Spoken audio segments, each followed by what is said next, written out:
What if one ordinary glass of water could change the behavior of nearly 2 million microscopic filters inside your body? Not after a 30-day detox. Not after an expensive supplement. Within a relatively short time after the water reaches your bloodstream. Right now, 2 fist-sized organs beneath your ribs are filtering blood, balancing minerals, controlling water, helping regulate blood pressure, and removing substances your body no longer needs every minute of every day. These organs are your kidneys. But here is the first surprise. Water does not clean your kidneys the way water rinses dirt from a filter. Your kidneys are not clogged with old toxins waiting to be washed away. They are living control centers, constantly deciding what your body should keep and what it should remove. When you drink more water, they do not simply work faster. They change strategy. To understand how, imagine shrinking until you are smaller than a grain of dust. You enter the bloodstream and travel toward one kidney. Blood rushes through a branching network of vessels until you reach something extraordinary. A nephron. Each kidney contains roughly 1 million nephrons. Every nephron is a microscopic processing unit.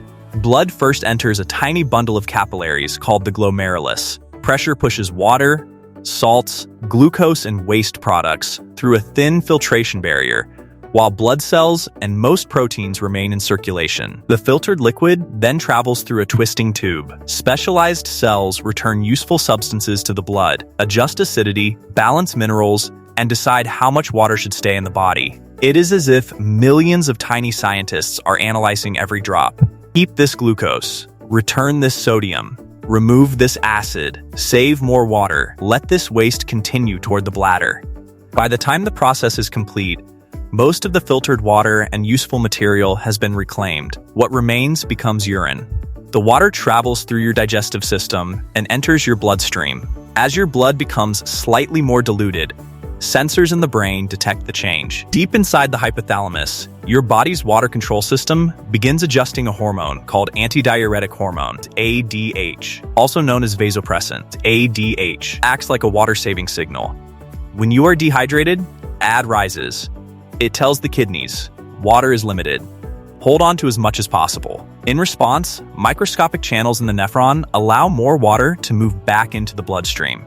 Less water reaches the bladder, so urine becomes smaller in volume and darker because the same waste products are dissolved in less water. But when enough water enters the body, the signal changes. ADH begins to fall. The kidneys no longer need to reclaim quite as much water. More fluid continues through the nephrons and into the bladder. Your kidneys are not thinking to clean harder. They are thinking to balance restored. And that balance matters because the concentration of urine can influence what happens next. Imagine 2 glasses containing the same amount of calcium, oxalate, uric acid, and other dissolved substances. One glass contains plenty of water. The other contains very little. In the smaller volume, those substances are crowded much closer together. That is similar to what happens in concentrated urine. Most of the time, your kidneys can handle short periods without water. Missing a glass during class or spending a few hours on a busy day without drinking does not instantly damage them.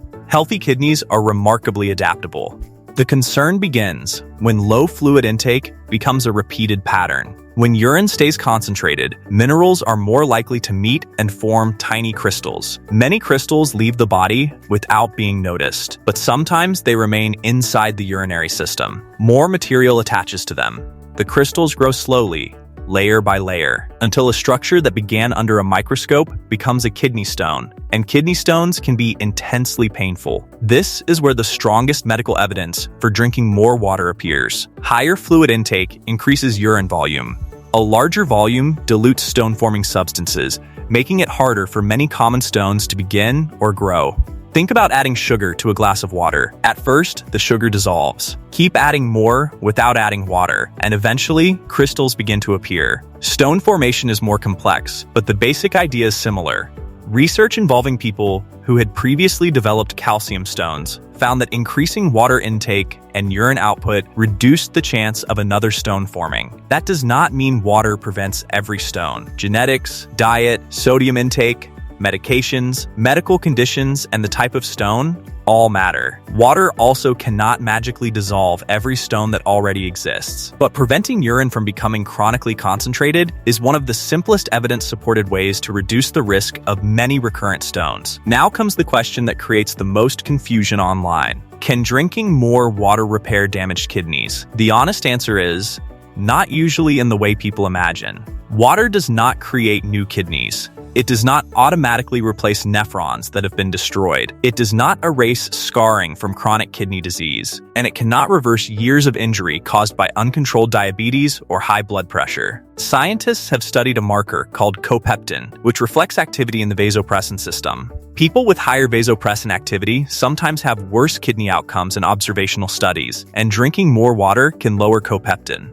That sounds promising. But lowering a laboratory marker is not the same as curing disease. In a major trial involving adults with chronic kidney disease, participants encouraged to drink more water lowered their Copeptin levels. However, after 1 year, the extra water did not produce a statistically significant slowing of kidney function decline. This is an important medical lesson.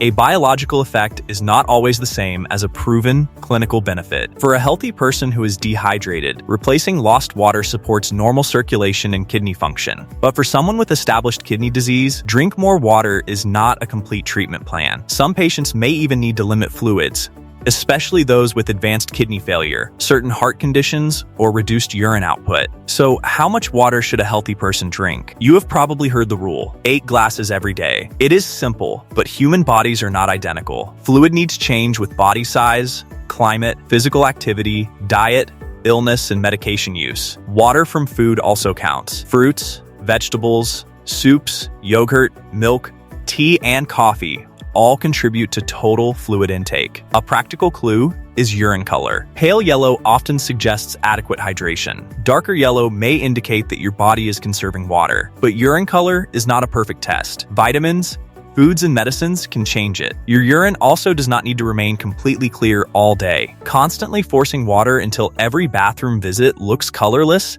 is not necessarily healthier. The target is not maximum water. The target is the right amount. Drink regularly through the day. Increase your intake during exercise, hot weather, fever, vomiting, or diarrhea. Pay attention to thirst and avoid drinking huge amounts in a short time, because too much water can also be dangerous. If water enters the body faster than the kidneys can remove it, the sodium in the blood can become dangerously diluted. This is called hyponatremia. In severe cases, cells begin to swell, including cells in the brain, making it a medical emergency. This is uncommon during normal drinking, but it proves something important. Your kidneys do not love extremes. They love balance. So what really happens when you drink more water? Your brain senses a change in blood concentration. Vasopressin falls. Your nephrons reclaim less water. Urine volume rises. Stone-forming minerals become more diluted. And in certain people, a consistent increase in water intake may reduce recurrent stones or bladder infections. But water does not scrub your kidneys, remove imaginary toxins, or reverse established disease. Your kidneys have been protecting you since before you understood what they were doing. Every minute, they make thousands of microscopic decisions to keep the chemistry of your blood stable. They do not need a trendy detox. They do not need an extreme challenge. For most healthy people, they need something much simpler: enough water to replace what the body loses. But not so much that balance is disturbed. So the next time you lift a glass,